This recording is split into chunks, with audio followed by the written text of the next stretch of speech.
جو سب سے زیادہ پریشر ہے اس وقت اسپیکر صاحب وہ ہے مہنگائی کا. مہنگائی میں نے آپ کو بتا بھی دیا کہ مسئلہ ایک جب آپ کی روپیہ گرتا ہے تو جب چیزیں مہنگی ہو جاتی ہیں ایک وہ ہے. لیکن میں اپنی قوم کو صرف ایک چیز کہنا چاہتا ہوں کہ سب سے زیادہ اس وقت میری حکومت ایک ہی چیز پہ لگی ہوئی ہے کہ ہم کس طرح لوگوں کے اوپر مہنگائی کا بوجھ کم کریں. اس کے لیے ہم بڑی بڑی چیزیں آپ کے سامنے لے کے آئیں گے آنے والے دنوں میں، جس میں کوشش یہ ہے کہ ہم اپنے ملک میں جو سارا نچلا طبقہ ہے ان کو سبسڈائز کریں، اپنے اساس پروگرام کے ذریعے ان کو ڈائریکٹلی ہم فنڈ کریں. یہ انشاءاللہ آپ کے ساتھ آئے گا. ابھی میں نے ایکسپیریمنٹ ایک اور شروع کر دیا، وہ ایک ہفتے تک ابھی ٹرائل پہ ہے کہ ہم ایک پروگرام لے کے آ رہے ہیں کوئی بھوکا نہ سوئے. ہم نے خاص کچنز بنائے ہیں، ایریاز چوز کیے ہیں جدھر سب سے زیادہ بھوک ہے، تاکہ ہم کم از کم جب تک ہماری ملک اٹھتا ہے اوپر، ہم کم از کم ان تک کھانا پہنچائیں کہ ہمارے ملک میں کوئی بھوکا نہ سوئے. اور یہ پوری میں کیمپین شروع کرنے لگا ہوں. ہیلتھ کارڈ پنجاب کے اندر اور پختونخوا کی گورنمنٹ کو تو میں خاص مبارک دیتا ہوں کہ انہوں نے سارے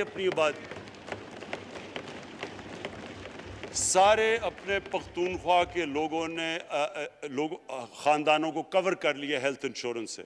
یہ بڑے بڑے امیر ملکوں میں بھی ایسا نہیں ہوتا کہ ہر ایک خاندان کے پاس 10 لاکھ روپے کی انشورنس ہوگی، کسی بھی ہسپتال میں جا کے اپنا علاج کروا سکیں. میں خاص طور پہ محمود خان اور آپ کی کیبنٹ کو مبارک دیتا ہوں. پنجاب کیونکہ بہت بڑا ہے، انہوں نے بھی فیصلہ کر لیا ہے. عثمان بزدار آپ کی اور آپ کی ٹیم کو میں خاص مبارک دیتا ہوں کہ اس سال کے اینڈ تک وہ سارے پنجاب کے اندر ہیلتھ کارڈ پہنچا دیں گے.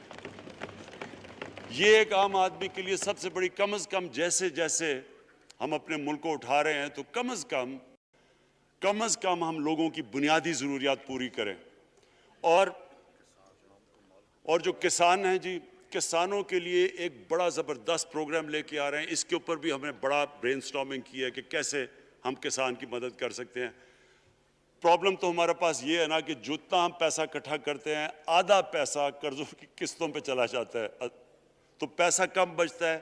لیکن ہم نے فیصلہ کیا کسانوں کے اوپر ہم خاص زور دینے لگے ہیں تاکہ وہ بعد میں بات کروں گا. تو 2 چیزیں اور جی. دیکھیں، میں قوم سمجھتی ہے نا کہ اب ہم کیسے یہ جو قرضے ہمارے اوپر چڑھے ہوئے ہیں ان سے کیسے نکلنا ہے. اس سے صرف ایک ہی طریقہ نکلنے کا کہ ہم اپنے ملک میں دولت کے اندر اضافہ کریں، ویلتھ کریشن کریں. اس کے لیے ہم کیا کرنے جا رہے ہیں؟ اس کے لیے ہم نے میگا پروجیکٹس بنائے ہوئے ہیں. ایک ہے راوی سٹی لاہور، دوسرا اس وقت ایک والٹن کے اوپر ایک ہم بزنس سینٹر بنانے لگے ہیں لاہور کا، وہ بہت میگا پروجیکٹ ہے. اور پھر تیسرا جو ہے ایک جزیرہ بنڈل آئلینڈ کراچی سے تھوڑے 1-2 کلومیٹر کے فاصلے پہ. ان سے یہ کیوں کرنے جا رہے ہیں؟ میں صرف لوگ سمجھیں کہ کیوں. ایک تو یہ ہمارے شہر پھیلتے جا رہے ہیں، جتنا شہر پھیلتا جائے گا نہ آپ ان کو سیوریج دے سکتے ہیں، نہ پانی دے سکتے ہیں، نہ صفائی کر سکتے ہیں. تو جو دنیا کے ماڈرن سٹیز ہیں وہ اوپر جاتے ہیں، یعنی وہ بلڈنگ اوپر جاتی ہے، بجائے اگر آپ پھیلتے جائیں تو مشکل ہو جاتا ہے سرو کرنا. تو ایک تو ماڈرن سٹیز پہلی دفعہ بنا رہے ہیں پاکستان میں اسلام آباد کے بعد. ایک وہ راوی سٹی، وہ بہت ضروری ہے. اس سے لاہور کا جو پانی نیچے جاتا جا رہا ہے وہ ہم وہاں بیراج بنا کے پانی اس کا بچانے لگے ہیں. اور دوسرا ماحولیات کے لیے وہاں ہم بہت بڑے پیمانے پہ اربن فارسٹ اور درخت اگانے لگے ہیں، کیونکہ وہاں لاہور میں بہت بڑا پرابلم ہے اس کا.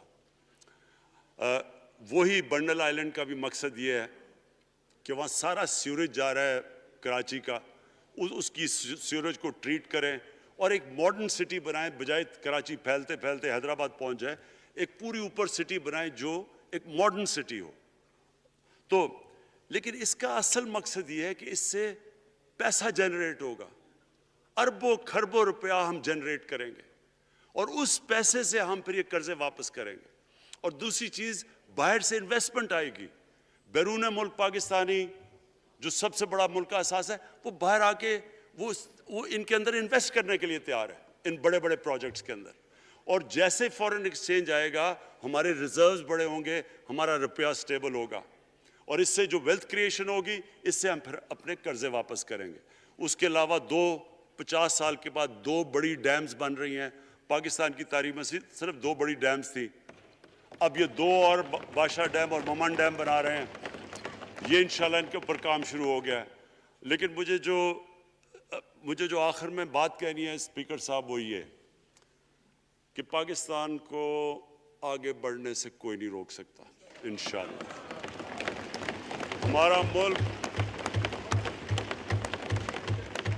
ہمارے ملک میں, کیونکہ میں شاید ہی لوگ اتنا اپنے ملک کو انہوں نے اس طرح دیکھا ہے جیسے میں نے سارا ملک پھیرا ہوا ہوں. اللہ نے ہر قسم کی نعمت دی ہے. اس ملک میں جو پوٹینشل ہے شاید ہی کسی ملک میں ہے. اس کا جو لوکیشن ہے جیو اسٹریٹجک وہ بھی شاید ہی کسی ملک کے پاس ہے. 12 موسم اللہ نے دیے ہوئے ہیں, یہاں اوپر سے لے کے نیچے تک کچھ بھی اگا سکتے ہیں. زرخیز زمین ہے جس کو ہم صحیح طرح استعمال نہیں کر پا رہے کیونکہ ہماری ساری پروڈکٹیوٹی بڑی کم ہے, ٹیکنیکس بڑی پرانی ہے. چائنا کے ساتھ مل کے اس طرف بھی ہم جا رہے ہیں کہ اپنی پروڈکٹیوٹی بڑھانے کے لیے. اس ملک کے اندر سب سے بڑی چیز ایک نوجوان آبادی ہے. اور آگے جو کہتے ہیں کہ اگلی جو ریولوشن 4th انڈسٹریل ریولوشن کے بعد یہ جو ٹیکنالوجی کی ریولوشن آ رہی ہے اس میں ہمارے پاس ایک ینگ آبادی ہے اور اس کے اوپر اب ہم پورا زور لگائیں گے. اور انشاءاللہ یہ جو ہماری آبادی ہے یہی ایک ینگ آبادی پاکستان کو اٹھا دے گی اگر ہم ان کو صحیح معنی میں ٹیکنیکل ایجوکیشن دے دیں. جو میں الیکشن کمیشن کیونکہ بڑے ناراض ہو گئے تھے کہ میں نے کہا وہ الیکشن کے اوپر میرے کامنٹس تھے, میں ان کو یہ کہہ دوں کہ ہم نے یہ فیصلہ کیا ہے الیکٹرل ریفارمز کا. ہم اب ٹیکنالوجی کے اوپر وہ جو EVM مشینز ہیں الیکٹرانک مشینز لے کے آئیں گے.